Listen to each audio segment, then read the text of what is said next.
J'appelle l'orateur suivant, le docteur Le Russy, de la clinique Sainte-Clotilde à La Réunion, qui va nous parler du traitement de la candidatée, une sténose de l'artère sous-clavière. Bonjour.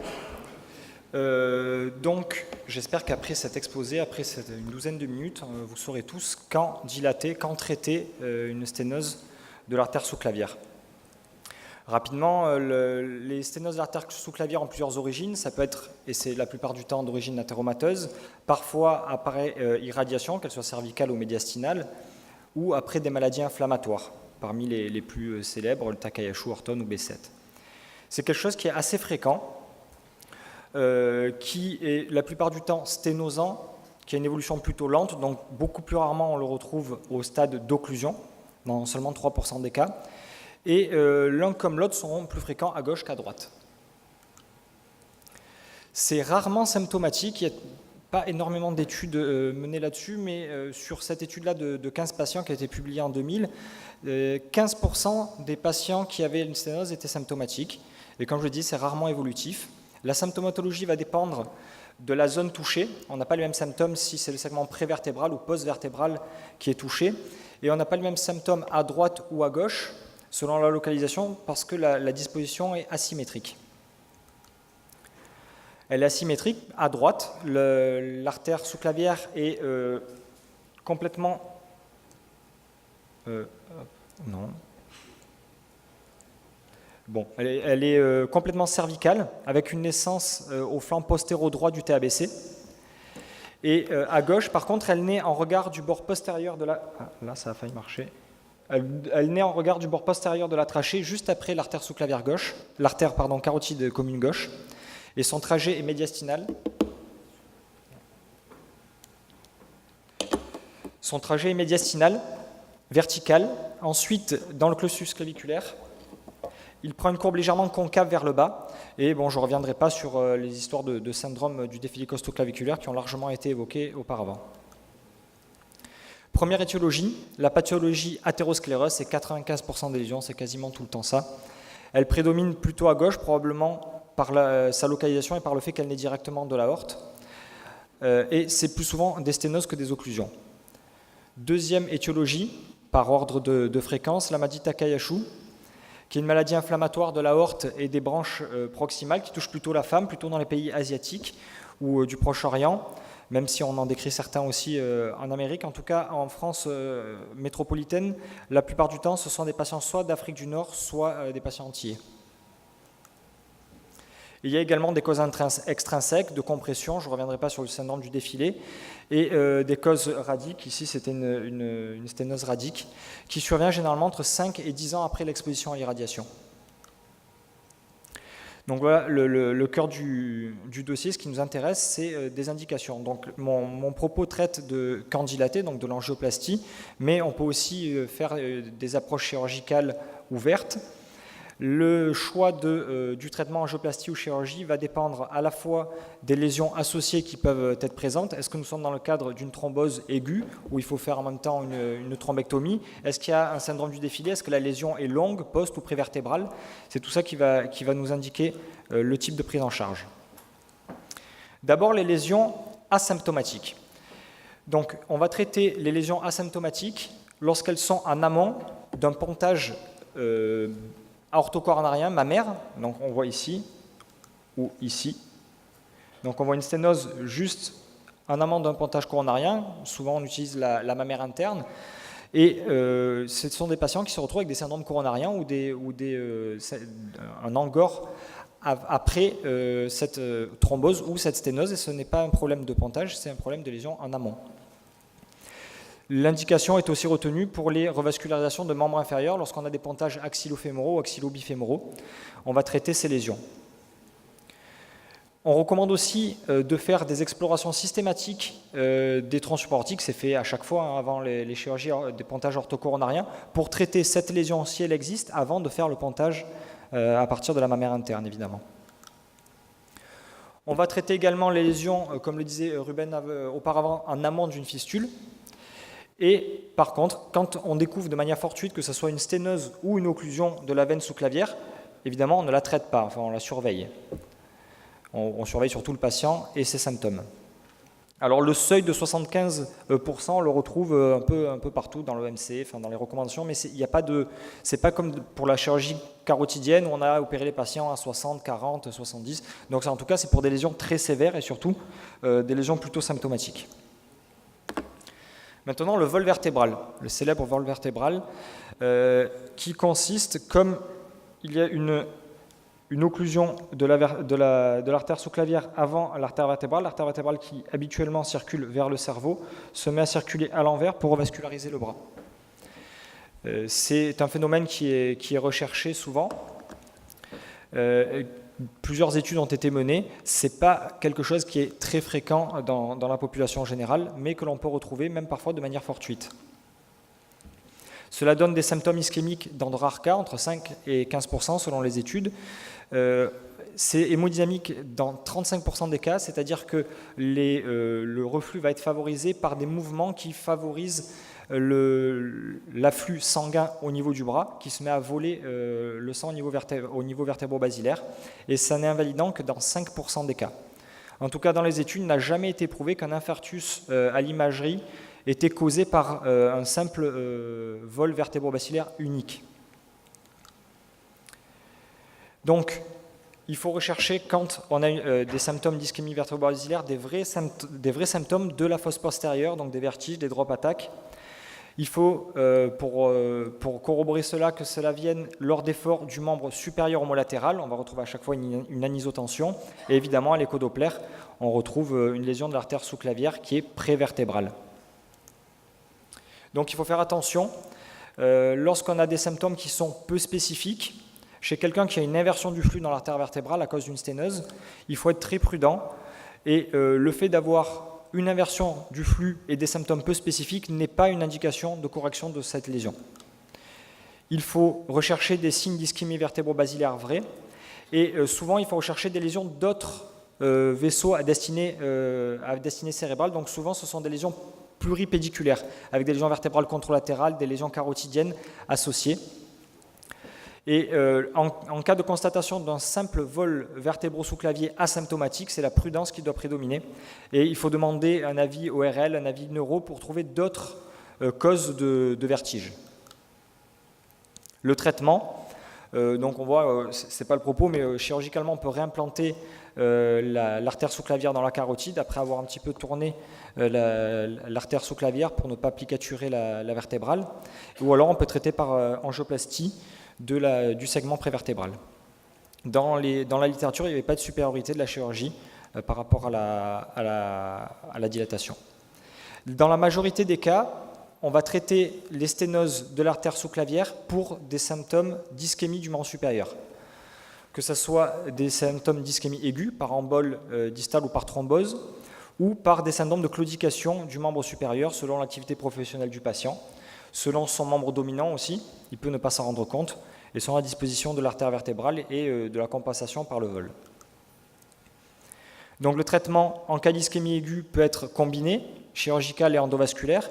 On peut faire une thrombectomie chirurgicale en urgence par abord de l'artère humérale et dilater par la même occasion la lésion sous-jacente.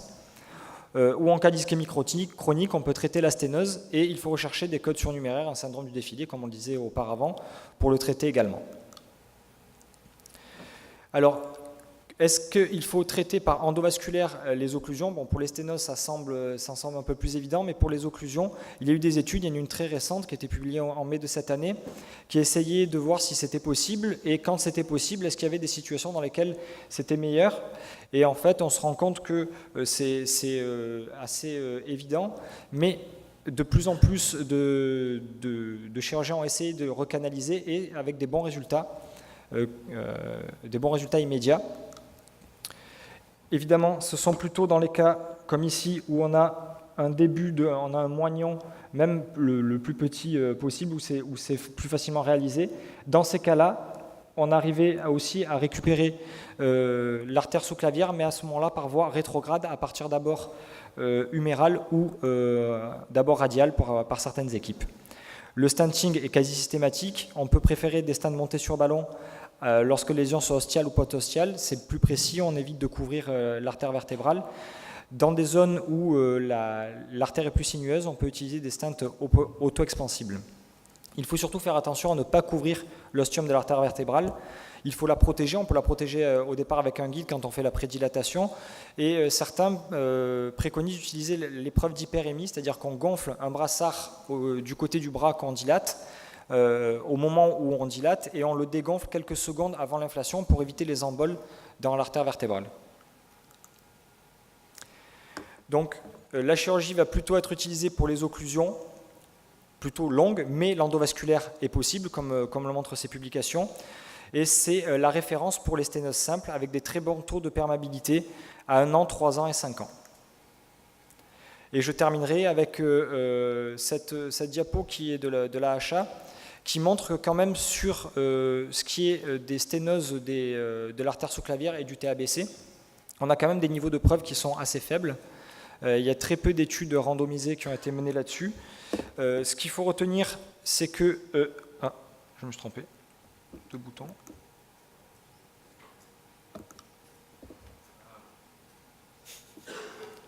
Il y a encore 1 minute, donc c'est bon.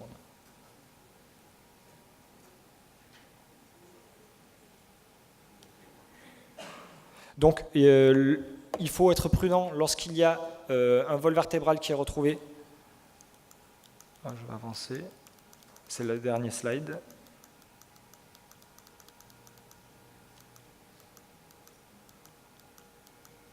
Voilà. Donc, il faut être prudent en cas d'asymétrie tensionnelle, de souffle ou de vol vertébraux sous-clavier secondaire à une sténose où il n'y a pas de pontage envisagé et qui est asymptomatique. Donc là, il ne faut pas opérer. Et par contre, on va opérer lorsqu'il y a des revascularisations au-dessous, alors soit par chirurgie, soit par endovasculaire, notamment chez des patients qui présentent une occludication sévère ou chez des patients qui présentent une revascularisation, notamment mammaire interne au-dessous. Je vous remercie.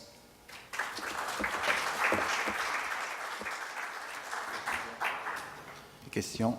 Jean-Pierre ?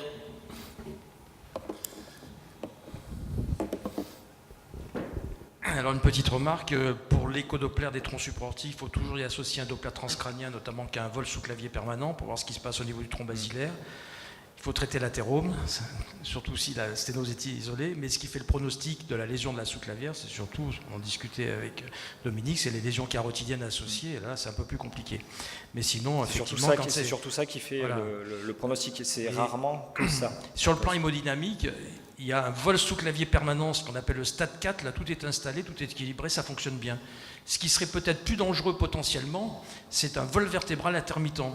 C'est une sténose sous-clavière qui a entre 50 et 75%, puisque au-dessus de 75% on a des vols permanents, et le vol intermittent, ça monte, ça descend, ça fait un bruit très spécial, et là, il y a certainement une instabilité, et certains préconiseraient peut-être, mais ce n'est pas démontré, d'être beaucoup plus agressif pour le vol vertébral intermittent que le vol permanent. Oui, d'ailleurs, normalement, on devrait pratiquement traiter que des patients qui ont des vols permanents pour être symptomatiques. Et en plus, ça nous protège un petit peu, enfin, c'est une idée qu'on a pendant l'angioplastie des embolisations. Moi, je voulais dire que c'est très important de faire une IRM cérébrale avant, comme on fait une angio-MR pour rechercher d'autres lésions, notamment des lésions en tandem, des lésions intracrâniennes, et puis pour faire le bilan des lésions ischémiques dans la fosse cérébrale postérieure avant. C'est important. D'autres questions? Yann Goïfik. Je te rejoins sur ce que tu as dit sur les occlusions. Les occlusions, enfin, je trouve que c'est des lésions difficiles à traiter, un peu comme les hypogastriques d'ailleurs lorsqu'elles sont occluses. On parle souvent en dissection dans la crosse, etc. Elles ne sont pas faciles à recanaliser. Quand je vois là 90% de recanalisation, bon, ils sont doués. Et puis autrement, le stenting, il y a la stenting prévertébrale et post-vertébrale, ça rejoint ce que disait Dominique tout à l'heure. Il y a une portion fixe, effectivement, prévertébrale, où le stenting, y compris avec des ballons expandables, ne pose pas de problème. Il faut se méfier de la portion post-vertébrale extrêmement contrainte, avec vraiment des dislocations de stent nitinol qu'on voit. Alors après l'incidence, je ne sais pas, mais c'est jamais bon d'avoir un stent en 10 morceaux. Dans l'escalier. Moi, je voudrais juste faire une remarque. On avait fait une étude avec le groupe Archive il y a 6 ou 7 ans qu'on avait publié avec 100, 120, 130 cas, recul moyen de 7 ans. Et on avait des résultats qui étaient beaucoup moins bons que ce que tu nous as montré sur les dilatations des angioplasties stent avec des rosténoses qui étaient de mémoire entre 40 et 50% quand même. Ceci ajouté au risque vertébral dont tu en as parlé, mais il y avait eu un cas d'accident vertébral et donc nous, ça nous avait un peu refroidi et de première intention, personnellement, moi je préfère faire une chirurgie qu'une angioplastie. Non. Non. Non. C'est pour l'épreuve d'hyperémie là qui semble pour eux assez efficace parce que ça fait circuler à l'envers la vertébrale pendant qu'on dilate, ou de le protéger, d'essayer de mettre un guide par l'huméral pour pouvoir dilater au cas où. Pour rebondir sur ce que vient de dire François Escalier, effectivement, on a l'expérience aussi des taux de rosténose très importants sur les troncs supraortiques, notamment le TABC, mais aussi la sous-clavière. Mais il semble quand même que l'utilisation de stents couverts, notamment dans les parties proximales des troncs, change un petit peu la donne en termes de rosténose. Oui, je suis tout à fait d'accord avec toi. Il y a un stent qui est très bien, c'est l'Advanta, qui est rigide et en même temps il est couvert. Donc juste pour conclure, une remarque, l'insuffisance vertébro-basilaire, c'est un diagnostic d'élimination. Comme tu l'as dit, il faut vraiment éliminer toutes les autres causes avant de poser une indication à ce niveau. Il y a plus souvent, moi dans mon expérience, je traite plus souvent des patients qui ont une claudication du membre supérieur qu'une insuffisance vertébro-basilaire, parce que ce sont des sténoses qui souvent vont au-delà de la vertébrale. La vertébrale ne peut pas compenser par l'hémodétournement la vascularisation du membre supérieur. Ce sont des patients qui sont effectivement très très gênés, et dans ce cas, il vaut mieux faire un pontage plutôt qu'une recanalisation, parce qu'on est au-delà de la vertébrale. Et dans 5% des cas, la vertébrale naît de la crosse de l'aorte, donc parfois elle ne peut pas compenser l'occlusion de la sous-clavière. Je ne sais pas si c'est ton expérience ou... Ruben?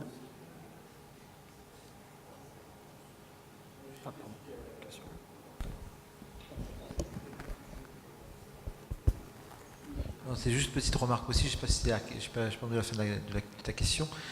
C'est également les indications pour les surveillances d'hypertension artérielle chez des patients qui ont une double occlusion ou des sténoses bilatérales et qui ont une artériopathie des membres inférieurs, pour lequel il y a des fois on nous demande de dilater les sous-clavières pour pouvoir avoir un équilibre tensionnel aussi. Oui, tout à fait. Très bien. Merci.